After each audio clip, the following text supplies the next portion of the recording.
Welcome to our channel. Today we how to reduce webinar costs with GoToWebinar step by step clearly. Start by evaluating your current webinar expenses. Identify the key components that contribute to your overall costs. Analyze your budget and determine a target reduction percentage. Choose the right GoToWebinar plan that aligns with your needs. Consider the number of attendees you expect for your webinars. Select a plan that offers the necessary features without overpaying. Utilize GoToWebinar's built-in marketing tools to minimize external expenses. Create engaging promotional materials using templates provided by GoToWebinar. Leverage social media for free promotion of your webinars. Plan your content effectively to maximize audience engagement. Record your webinars to create reusable content for future sessions. Use automated follow-up emails to save on manual outreach efforts.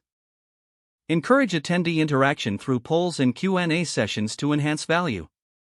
Monitor your webinar analytics to refine future sessions and reduce costs. Explore partnerships or sponsorships to offset expenses. Consider hosting webinars at off-peak times to take advantage of lower rates. Evaluate additional features you may not need and scale down your usage. Regularly review your spending and adjust your strategy as necessary. Seek out training resources and tutorials that GoToWebinar offers. Implement these strategies consistently to achieve long-term cost reduction. Stay informed about any promotions or discounts offered by GoToWebinar. If the page does not load, refresh the browser or try again in a private or incognito window. Make sure you are using the correct email address, then retype it carefully to avoid small typos. If your password is not accepted, use the reset option and create a new strong password you can remember. Check your spam folder for verification or security emails, then complete any requested confirmation steps. Enable two-factor authentication if available to improve account security and reduce unauthorized access risk.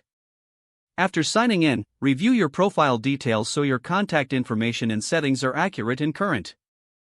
If you see an error message, note it down and try again after restarting your device and internet connection. Don't forget to like this video and subscribe to our channel for more step-by-step tech guides.